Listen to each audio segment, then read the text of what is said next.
پاکستان تحریک انصاف نے پاکستان کی ہسٹری کا پہلا آن لائن جلسہ کیا ہے، یعنی یہ ورچوئل جلسہ ہے جس نے دھوم مچا کے رکھی ہے۔ لاکھوں لوگوں نے اس جلسے کو دیکھا، سنا، اس میں پارٹیسپیٹ کیا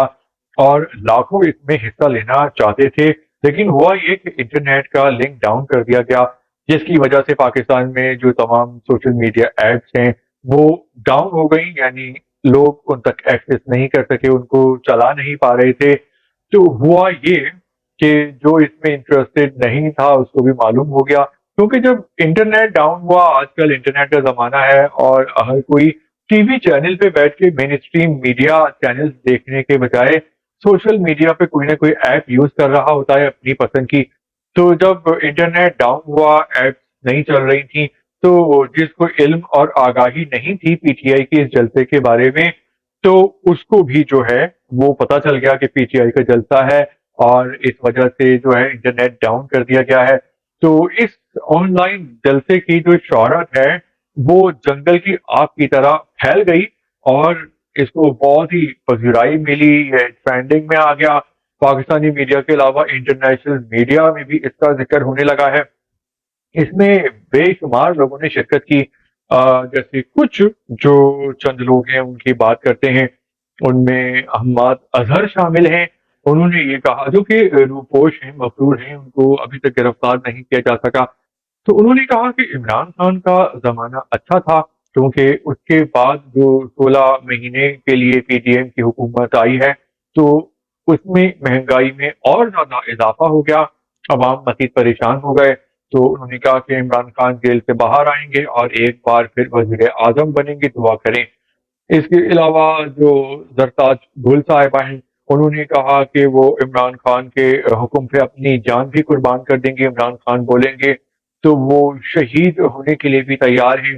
خیر، شہید ہونے کی تو آپ کو کوئی ضرورت نہیں ہے، زرتاج گل صاحبہ ایسی جذباتی باتیں نہ کریں، عوام ویسے ہی بہت پریشان ہے۔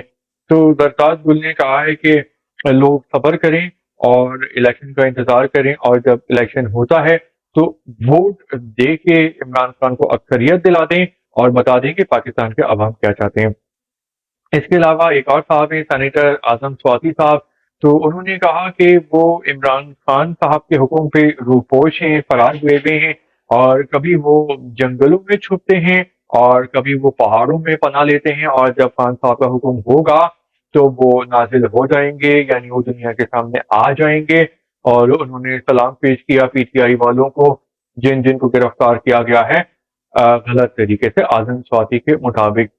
اس کے علاوہ جو پی ٹی آئی کے علی محمد خان صاحب ہیں، انہوں نے 9 مئی کے واقعے کی مذمت کی اور کہا کہ جن جن لوگوں نے پاکستان پہ حملہ کیا، پاکستان کی تنصیبات پہ، ادارے پہ، تو ان سب کو پھانسی دی جانی چاہیے، اور اگر ان لوگوں کو واقعی انصاف ہوتا ہے تو ایسے چند ہی لوگ نکلیں گے اور ان کو سزا ملنی چاہیے۔ تو علی محمد خان صاحب، اگر ایسا ہو گیا تو جو عمران خان صاحب ہیں ان کو بھی پھانسی ہو جائے گی، کیونکہ جو ان پہ الزامات ہیں خان صاحب پہ وہ تو یہی ہیں کہ انہوں نے اس ساری واقعے کی پلاننگ کی تھی، حملے کی، غصے میں آ کے، جذباتی ہو کے، اشتعال میں آ کے، کیونکہ وہ ایکسپیکٹ نہیں کر پا رہے تھے کہ ان کو وزیر اعظم کے عہدے سے، کرسی سے ہٹا دیا گیا ہے، اور وہ دوبارہ وزیر اعظم بننا چاہ رہے تھے، اب بھی چاہتے ہیں۔ تو اگر ایسا ہو گیا تو ایسا نہ ہو کہ خان صاحب کو بھی پھانسی پہ لٹکا دیا جائے۔ لیکن خیر، یہ 9 مئی کا جو واقعہ تھا یہ بہت ہی غلط ہوا تھا، کیونکہ پاکستان پہ حملہ، پاکستانی جگہوں پہ، اداروں پہ، تنصیبات پہ، تو وہ تو پاکستان کا ہی نقصان ہے نا، تو یہ تو بالکل نہیں ہونا چاہیے تھا۔ تو اس کے علاوہ بھی اور لوگوں نے شرکت کی ہے، اور آئندہ بھی جو ہے وہ اسی طرح کے آن لائن جلسے جو ہے وہ کرنے کا اعلان کیا ہے۔ تو دیکھا جائے تو پی ٹی آئی اس میں جدت رکھتی ہے، ایک الگ مقام رکھتی ہے سوشل میڈیا کو استعمال کرنے میں، اور سوشل میڈیا کا استعمال کر کے اپنا جو پیغام ہے وہ پہنچانے میں، وائرل کرنے میں اور فیمس ہونے میں۔ تو اب انہوں نے آن لائن جلسوں کا بھی انعقاد کر دیا ہے، اور یہ بہت زیادہ اس کی بات چیت ہو رہی ہے، ذکر ہو رہا ہے، ہر کوئی بات کر رہا ہے، وائرل ہو گیا ہے، اور اس کو بین کرنے کی کوشش کی، انٹرنیٹ کو بلاک کرنے کی کوشش کی، لنک ڈاؤن کرنے کی کوشش کی، تو اس کی شہرت میں اس وجہ سے اور زیادہ اضافہ ہو گیا ہے۔ تو اب آئندہ بھی، آگے بھی آن لائن جلسے ہوں گے، اور الیکشن ہونے والے ہیں 8 فروری کو. تو اب دیکھنا یہ ہے کہ جو پی ٹی آئی کے ٹائیگرز ہیں وہ گرفتاری کے ڈر اور خوف سے گھر میں بیٹھے رہیں گے یا پھر وہ اس وقت جو خاموش ہیں. اور یہ خاموشی جو ہے وہ آنے والے طوفان کا پیش خیمہ ہے. اور پھر طوفان آئے گا اور پھر لوگوں کا طوفان جب ووٹ ڈالنے نکلے گا تو وہ عمران خان صاحب کو دوبارہ سے ووٹ دیں گے اور پھر کامیاب کرا دیں گے. تو آپ کا کیا خیال ہے, کیا ہوگا الیکشن میں 8 فروری میں؟ لوگ نکلیں گے ووٹ دینے کے لیے یا نہیں نکلیں گے؟ ویسے ایک ریسرچ کی ہے, اس کے مطابق آپ کو بتا دوں کہ اگر اگلے الیکشن میں جو تناسب ہے, جو پرسنٹیج ہے, اگر وہ 40% تک رہتا ہے تو اس کا فائدہ ہوگا نون لیگ کو.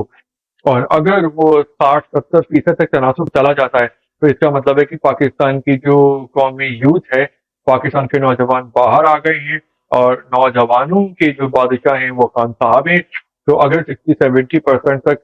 رہتا ہے ریشو, تو اس کا مطلب ہے کہ خان صاحب کو بہت ووٹ پڑنے والے ہیں. آپ کا کیا خیال ہے اس حوالے سے؟ آپ کامنٹ کر سکتے ہیں. شکریہ.